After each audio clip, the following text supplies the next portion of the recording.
Oi pessoal, eu sou o Alessandro e hoje eu vou comentar esse quadrinho aqui, Vingadores Eternamente. Vingadores Eternamente está saindo agora por esse selo Marvel Essenciais da Panini Comics, selo que traz histórias que na curadoria da Panini seriam essenciais para a compreensão do universo Marvel. Vingadores Eternamente não sai pela primeira vez no Brasil. Já saiu antes tanto pela editora Abril quanto pela editora Salvat. Na Abril saiu naquela época das revistas Premium e na Salvat saiu em duas edições da coleção de capa preta. Vingadores Eternamente é tida com muita frequência como uma das melhores histórias dos Vingadores. Pesquisarem aí listas de melhores histórias dos Vingadores, com frequência Vingadores Eternamente vai estar presente. Antes de eu continuar falando sobre a trama, deixa só eu agradecer a Comic Boom, loja parceira do canal, pelo envio dessa edição. Obrigado aí, Comic Boom. Galera, aí dá uma olhada que no link tem, na descrição tem o link da Comic Boom. E a Comic Boom é uma loja muito interessante, uma loja que tem assim, tido uma proximidade grande com o Ministério dos Quadrinhos. Então, se galera quiser explorar, tá o link aí. Pois bem, voltando a Vingadores Eternamente. Originalmente foi uma minissérie em 12 partes, produzida por uma equipe de peso, pelo Kurt Busiek. Quem acompanha o canal sabe que o Kurt Busiek, quando a gente fala de super-heróis, é o meu roteirista favorito, e pelo Carlos Pacheco, que foi um excelente desenhista. Na verdade, Vingadores Eternamente surge de um desejo do próprio Pacheco de desenhar essa super equipe da Marvel.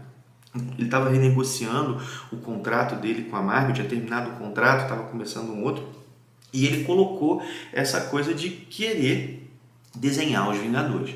Bom, na época o título dos Vingadores estava com o próprio Kurt Busiek e com George Pérez nos desenhos, então houve a ideia de uma minissérie com o próprio Busiek escrevendo. Para a minissérie, a ideia original era uma coisa que envolvia um universo paralelo. E pelo visto um Vingador talvez do nosso universo, nosso assim, bota aspas, do universo Marvel tradicional, nesse outro universo, envolvia um universo paralelo. E não tem muitos detalhes da trama, mas envolvia um universo paralelo. Só que na mesma época a Marvel lançou Mutante X, que é uma história do Destrutor com uma proposta muito parecida. O Busiek então abandonou esse plot e pegou uma ideia que ele tinha guardado para mensal dos Vingadores e resolveu improvisar. Eu não estou exagerando, se vocês forem ler os extras dessa edição, ele diz que ele ia escrevendo, ia criando a trama mês a mês, uma espécie de Kurt Busiek freestyle, e funcionou. Saiu um resultado bem interessante. Enquanto eu falo, eu vou mostrando os desenhos para vocês verem aí a arte do Carlos Pacheco. Vamos lá, né? Como eu disse, o Busiek ia amarrando isso aqui mês a mês. O que ele constrói? Ele constrói um épico através do tempo e da cronologia dos Vingadores. Deixa eu mostrar mais páginas. Bom, a história ela possui raízes em outro que é considerado um grande clássico da super equipe, que é a Guerra Kree-Skrull.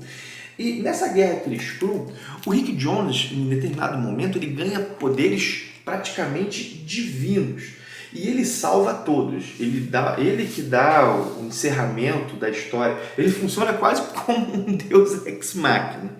E essa situação do Rick Jones, ela volta a ser abordada aqui porque ela envolve o destino da própria humanidade e do papel da humanidade no universo.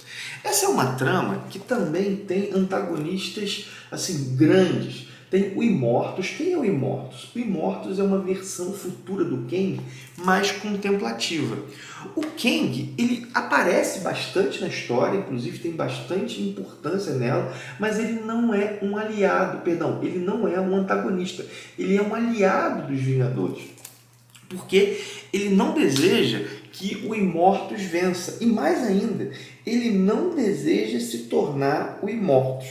Além disso, nós temos um outro grupo de antagonistas, que são os Guardiões do Tempo, que apareceram numa história do Thor, escrita pelo Len Wein e desenhada pelo John Buscema. Essa história ela pode ser vista aqui no Brasil, numa edição de Marvel Vintage, que tem o título de Se Asgard Perecer. O que nós temos assim nessa trama? Qual é o tema dela? Essa é uma história que, de certo modo, ela é autorreferente. A Marvel falando sobre a Marvel. Por que eu digo isso? Porque a cronologia é o ponto central. Por exemplo, os personagens, os protagonistas, eles são Vingadores tirados de momentos diferentes da cronologia dos Vingadores. Nós temos, por exemplo, um Capitão América desiludido, ele retirado do momento da cronologia pós-Império Secreto. Não sei se vocês leram essa história. Império Secreto é uma história na qual o Capitão América se decepciona com o governo dos Estados Unidos. Ele enfrenta lá o Império Secreto e descobre que o líder dessa organização é um grande figurão do governo. Era uma forma de dizer que era o presidente dos Estados Unidos. Então, temos o Capitão América nesse momento, temos o Jaqueta Amarela, que é um momento que o Hank Pym sofreu uma espécie de surto psíquico, e o Hank Pym do futuro, do momento próximo à cronologia atual dos Vingadores. Quando eu digo atual, é atual para a época, e ele olhando como ele estava no passado. Então temos dois Hank Pyms, né? Temos ele como Jaqueta Amarela e ele aí já num momento como Golias, o gigante, não lembro, acho que Golias, porque ele trocou tanto de nome que às vezes é difícil lembrar. Temos também a Vespa como líder dessa equipe de Vingadores. Ela vem do momento atual da cronologia, né? Atual de quando a história foi publicada. E não só isso, a história ela não lida com a cronologia apenas por tirar personagens de momentos diferentes da cronologia. O Buzz que tenta dar certos nós na cronologia da Marvel, ele amarrar certas questões. Por exemplo, a ideia de que o Visão teria vindo do Tocha Humana. O Byrne desfez isso e, de uma certa maneira, o Busiek refaz isso. Fica meio rocambolesco, mas ele realmente amarra as coisas.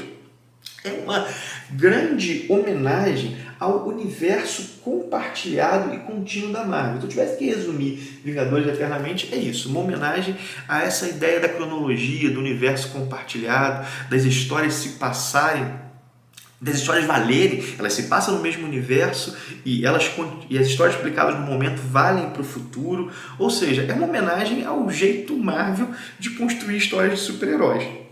Eu não consigo imaginar roteirista melhor para fazer essa história do que o Kurt Busiek.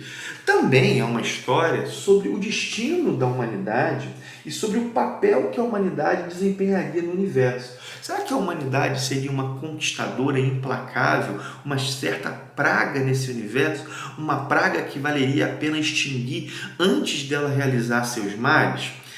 Bom, sobre a narrativa, como vocês estão vendo aqui nas imagens, ela é por vezes meio verborrágica, tem muito texto. Isso, ao meu ver, não ficou ruim. O texto do Busiek é fluido, ele funciona bem, mas eu fiz questão de mencionar esse detalhe porque eu tenho a impressão de que o Busiek está buscando homenagear o jeito da Marvel de fazer histórias nos anos 60 e 70, que era mais verborrágico. Ou seja, isso aqui homenageia o universo Marvel não apenas no conteúdo das histórias, mas na forma das próprias histórias, né? Eu achei isso legal, uma homenagem que vem tanto na forma quanto no conteúdo. E assim, isso, como eu disse, não significa que é ruim de ler. Eu gostei bastante, é a segunda vez que eu leio Vingadores Eternamente. Eu li na edição da Salvati e eu gostei ainda mais dessa vez. Gostei mais dessa leitura. Inclusive, eu tenho a impressão de que quanto mais a pessoa souber da cronologia da Marvel, mais ela vai curtir Vingadores Eternamente.